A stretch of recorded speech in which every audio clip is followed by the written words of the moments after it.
I'm Santina with WTI. Are you looking for a great gel nail polish remover? Because I have finally found one from Oliver.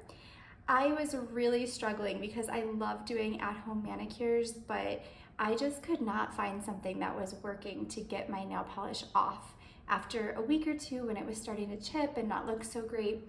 And I finally found this and I absolutely love it.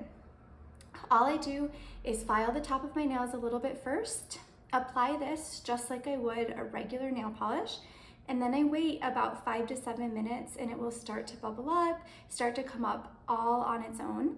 And then I just use my scraper to gently scrape it off. It doesn't take long at all for me. This is fast and super effective.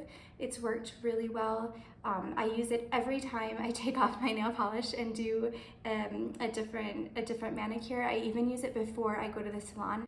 This has been great for me. It's lasted a really long time. I've already had this product for over a year, and I am going to continue using it for all my manicures, and that's my point of view.